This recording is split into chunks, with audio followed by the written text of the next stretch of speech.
तो इस बीच एक और बड़ी खबर आ रही है। बता दें आपको इस वक्त की एक और बड़ी खबर हरियाणा से,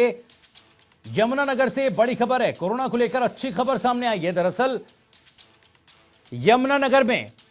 अब कोई पॉजिटिव केस नहीं सामने आया है।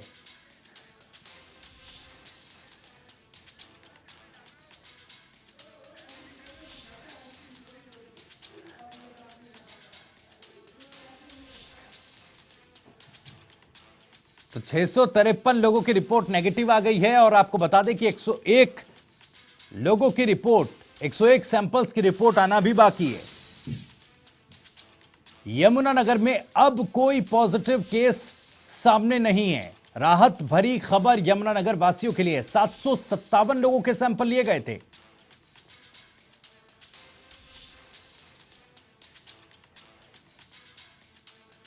तो इस खबर पर ज्यादा बातचीत के लिए हमारे संवाददाता सुमित ओबरॉय सीधे हमारे साथ जुड़ रहे हैं। सुमित, यमुनानगर वासियों के लिए अच्छी खबर है। 757 सैंपल्स में 653 रिपोर्ट नेगेटिव आई, 101 आना अभी बाकी है, यानी कोई पॉजिटिव केस अभी तक नहीं पाया गया। क्या कुछ और अपडेट?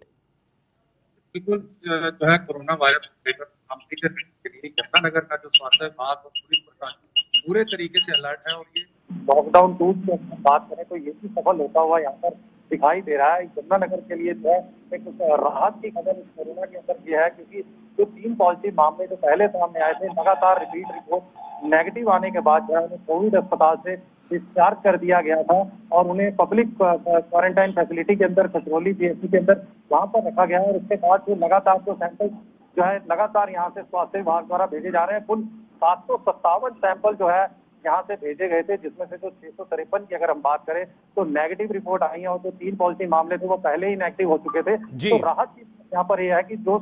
जो पुलिस प्रशासन, स्वास्थ्य विभाग की जो कार्य प्रणाली है वो कहीं ना कहीं यहाँ पर एक बड़ी कारगर साबित होती हुई नजर आ रही है। और जिस प्रकार से लगातार लोगों से अपील की जा रही थी कि घरों के अंदर सुरक्षित रहें, कहीं ना कहीं इसका जो एक लाभ है यमुनानगर के अंदर जरूर देखने को मिल रहा है कि यमुनानगर के अंदर अब कोई भी कोरोना पॉजिटिव मामला यहाँ पर सामने नहीं है। और जिस प्रकार से लॉकडाउन की जो उल्लंघन कर रहे थे लोग, जो लॉकडाउन का उल्लंघन कर रहे थे, नियमों का पालन नहीं कर रहे थे, उनके खिलाफ भी लगातार पुलिस प्रशासन की तरफ से लगातार कार्रवाई की गई, चाहे वो एफआईआर दर्ज करने का मामला हो या ट्रैफिक नियम का जो उल्लंघन कर रहे थे उनके खिलाफ हो। तो लगातार जो है पुलिस प्रशासन की तरफ से भी लगातार कार्रवाई की जा रही है। स्वास्थ्य विभाग की अगर हम बात करें, जिस प्रकार से सुरक्षा के मद्देनजर जो लोग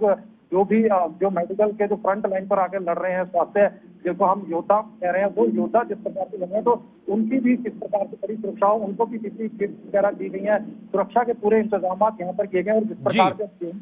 खरीद का सीजन शुरू हो चुका है, तो सब सेंटर जो बनाए गए थे पहले से जो अधिक कई सेंटर बनाए गए हैं ये कोरोना के चलते। और जिस प्रकार से जो किसान यहाँ पर आ रहे हैं उनके लिए स्पेशल जो उनकी जो वाहन है, ट्रालियां हैं, उनको भी सैनिटाइज किया जा रहा है। तो कुल मिलाकर सब यहाँ पर जो सोशल डिस्टेंसिंग की बात की जाए तो उसका भी यहाँ पर ध्यान रखा जा रहा है। और जिस प्रकार से 20 अप्रैल के बाद जो लॉकडाउन के बाद छूट देने की बात थी कि जो भी सरल केंद्र पर जो डाटा अपडेट हो रहा है उसके हिसाब से जो है जिला प्रशासन द्वारा भी रिपोर्ट बनाई जा रही है। और यहाँ पर फिर से एक बार मैं यही कहूंगा कि राहत की खबर यही है कि जो जिस प्रकार से तो बार बार जनता टीवी द्वारा भी यही अपील की जा रही थी कि अपने घरों के अंदर रहें, सुरक्षित रहें, तो कहीं ना कहीं उस अपील को मानते हुए जिस प्रकार से लॉकडाउन भी पार्ट सफल हुआ है, तो लोग अपने घरों में है, इसी वजह से जो सुरक्षा के घेरे के अंदर है वो। सुमित,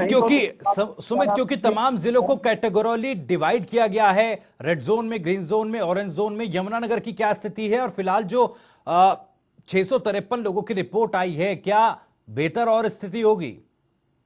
जी बिल्कुल, जिस प्रकार से हम बात करें, पहले जो मामले सामने आए थे गांव ममीजी के अंदर, एक 2 मामले ममीजी के अंदर सामने आए थे, इसी प्रकार से एक शादीपुर के अंदर सामने आया था। उनको फिलहाल जो है अब तक जो है कंटेनमेंट जोन बनाया हुआ है, वहां पर वो पूरे के पूरे तरीके से सील किए गए हैं। और वहां पर जो लोग हैं उनके भी सैंपल्स लेकर भेजे गए हैं स्वास्थ्य विभाग द्वारा। तो अभी तक वहां पर जो है पूरे तरीके से उनको उस जगह को सील किया गया है। और जो खाद्य सामग्री या अन्य व्यवस्थाओं की बात हो तो प्रशासन द्वारा जहाँ लोगों को नंबर दिए गए हैं, चाहे नगर निगम की हम बात करें तो वहां पर भी सफाई व्यवस्था को लेकर व्हाट्सएप नंबर भी जारी किए गए हैं। और लगातार सुरक्षा के बीच जो है टीमें वहां पर जा रही हैं, स्वास्थ्य विभाग की इस चीज का दौरा कर रही है। तो फिलहाल वो जो कंटेनमेंट जोन है, अभी जो अगला जो आदेश होंगे, जिस प्रकार से वहां पर जो दोनों गांवों के अंदर 3 मामले सामने आए थे, उसके बाद से ही उनको कंटेनमेंट जोन घोषित किया गया था। और पूरे के पूरे गांव की जो जितनी भी सीमा थी वहां पर अलग अलग जगह पर नाके लगाकर उनको सील किया गया था, ताकि ये जो संक्रमण है ना फैले। और जिस प्रकार से वो 3 लोगों के जो संपर्क में आने वाले जितने भी लोग थे उन सबके भी स्वास्थ्य की जांच की गई और ज्यादातर की अगर हम बात करें जितने लोगों के भी सैंपल लिए गए थे तो ज्यादातर नेगेटिव वो पाए गए जो लोग उनके संपर्क में भी थे। तो ये भी एक बड़ी राहत वाली बात है और स्वास्थ्य विभाग का ये कहना है कि उनके द्वारा हेल्पलाइन भी नंबर भी जारी किए गए हैं। जिला प्रशासन द्वारा एक जो है कंट्रोल रूम भी कोविड बनाया गया, वहां पर अन्य कई विभागों के जो है अधिकारी कर्मचारी वहां पर मौजूद है। फोन पर जैसी ही सूचना मिलती है उसके ऊपर तुरंत कार्रवाई की जाती है और स्वास्थ्य विभाग का यही कहना है कि जिस प्रकार से उनके द्वारा भी बार बार बताया गया है कि जब सांस लेने में ज्यादा तकलीफ हो और खांसी हो तो उसी सूरत में जो अस्पताल में आ जाए, क्योंकि हल्का फ्लू होने पर भी इसका ये नहीं है कि इसका लक्षण ये नहीं है कि हल्का फ्लू खांसी जुकाम हो तो वो भी बेवजह अस्पताल के अंदर है। तो फिलहाल जो आशा वर्कर्स की अगर हम बात करें तो स्वास्थ्य विभाग की तरफ से जो और भी आंगनबाड़ी वर्कर्स थे उनकी भी जो है तो घर घर जाकर जो है एक दिन के अंदर 20 घरों के अंदर 20 घरों में जाएंगी और लोगों का स्वास्थ्य चेक करेंगी। तो कहीं ना कहीं स्वास्थ्य विभाग की भी लगातार अगर मोबाइल वैनों की बात करें, मोबाइल क्लिनिक भी गांव गांव में जा रहे हैं, स्वास्थ्य की जांच की जा रही है और निरंतर जो है सैंपल लेकर भेजे जा रहे हैं। और पहले जो है sample Kanpur medical college Sonipat के अंदर भेजे जा रहे थे, लेकिन अब करनाल कल्पना चावला मेडिकल कॉलेज के अंदर सैंपल भेजे जा रहे हैं और जल्द ही वहां से रिपोर्ट आती है और तुरंत जो है उसका जो मेडिकल बुलेटिन भी स्वास्थ्य विभाग के अधिकारियों द्वारा जारी किया जाता है। और फिलहाल यमुनानगर के अंदर राहत की यही बात है कि कोई भी सुमित क्या लोगों में जागरूकता बढ़ी है? सोशल डिस्टेंसिंग का ध्यान लोग रख रहे हैं अब? जी बिल्कुल, जागरूकता को लेकर जिस प्रकार से लोग खुद भी जागरूक हैं, लेकिन जो बेवजह लॉकडाउन का उल्लंघन करते हैं उन पर भी निरंतर कार्रवाई प्रशासन की तरफ से की गई। हालांकि जो पुलिस के जो योद्धा हैं वो भी दिन रात सड़कों पर खड़े हैं, चाहे वो बॉर्डर की बात हो या अलग अलग जगहों पर जो नाके लगाए गए हैं, स्पेशल ड्राइव भी चलाई जाती है और लोगों से बार बार यही अपील की जा रही है कि वो अपने घरों के अंदर रहें, सुरक्षित रहें, ताकि जो जिस प्रकार से दूसरे देशों के अंदर इस महामारी ने जो प्रकोप मचाया, हाहाकार मची है, उस प्रकार की स्थिति यहाँ पर ना पैदा हो और जिला पूर्ण रूप से सुरक्षित रहे, प्रदेश पूर्ण रूप से सुरक्षित रहे। इसीलिए जो है जागरूकता भी अलग अलग माध्यम से, वीडियो मैसेज के जरिए, ऑडियो मैसेज के जरिए, यहाँ तक कि जो नगर निगम के जो कूड़ा उठाने वाले वाहन है उसके अंदर भी ऑडियो टेप के जरिए जो है जन जन तक यही मैसेज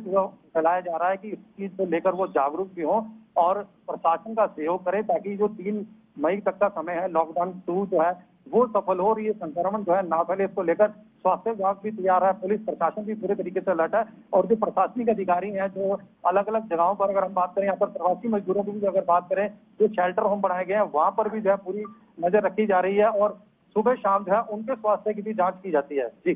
जी 101 लोगों की रिपोर्ट सुमित अभी आना बाकी है, कब तक ये रिपोर्ट आ पाएगी, कब तक आंकड़े स्पष्ट हो पाएंगे?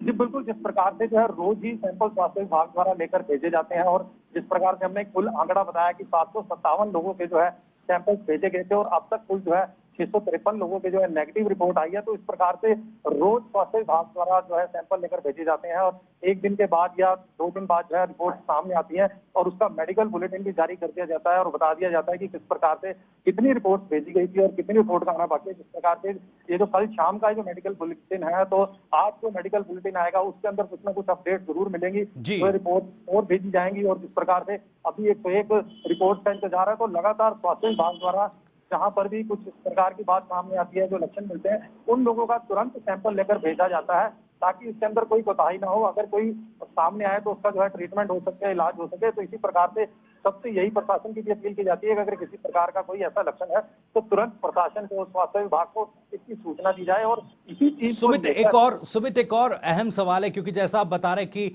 जो बाकी स्थिति है, जो आज जिला स्वास्थ्य विभाग की तरफ से मेडिकल बुलेटिन जारी होगा उसमें आंकड़े स्पष्ट हो जाएंगे, स्थिति स्पष्ट हो जाएगी, लेकिन कुछ खबरें इस तरह की रिपोर्ट की गई थी कुछ जगहों से कि जो सरकारी और प्राइवेट लैब्स हैं उसमें टेस्टिंग रिपोर्ट्स में भी जो है फर्क देखा जा रहा था।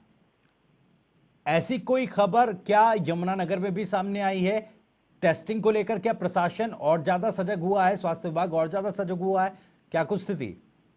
बिल्कुल, टेस्टिंग को लेकर पहले से ही प्रशासन सजग है और इस प्रकार का यमुनानगर के अंदर कोई मामला नहीं है, क्योंकि कई बार ऐसे मामले भी प्रदेश के अंदर से सामने आए कि जो निजी लैब थी उनकी रिपोर्ट कुछ और आ रही थी और जो सरकारी लैब थी उनकी रिपोर्ट कुछ और आ रही थी। तो फिलहाल यमुनानगर के अंदर ऐसा कोई मामला सामने नहीं आया है और स्वास्थ्य विभाग बिल्कुल इस चीज को लेकर सजग है। और जहां तक जो है निजी लैबों की बात की जाए तो यमुनानगर के अंदर किसी लैब के अंदर, प्राइवेट लैब के अंदर कोई कोरोना की जो है टेस्टिंग यहाँ पर नहीं की जा रही। यहाँ से जितने भी जो सैंपल लिए जाते हैं वो स्वास्थ्य विभाग के द्वारा ही लिए जाते हैं और उन सैंपल्स को पहले कानपुर मेडिकल कॉलेज सोनीपत के अंदर भेजा जा रहा था और अब इनको जो है कल्पना चावला मेडिकल कॉलेज करनाल के अंदर भेजा जा रहा है। तो फिलहाल यमुनानगर में ऐसी कोई निजी लैब नहीं है और इसको लेकर स्वास्थ्य विभाग भी पूरे तरीके से अलर्ट है। और जिस प्रकार से ये संकट की घड़ी है तो कहीं ना कहीं जो प्राइवेट अस्पताल थे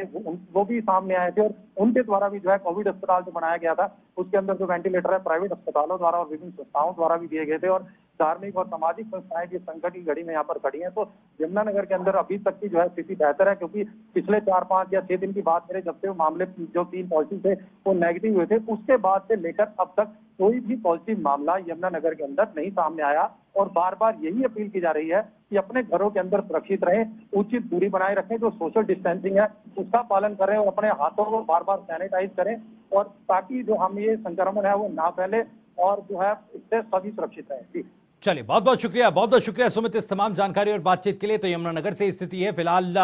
3 पेशेंट्स जो थे कोरोना कोविड-19 के मरीज वो नेगेटिव आए थे, उसके बाद भी अब लगातार टेस्टिंग की जा रही है जिले में और अभी तक राहत भरी ये खबर कि कोई भी नया पॉजिटिव केस सामने नहीं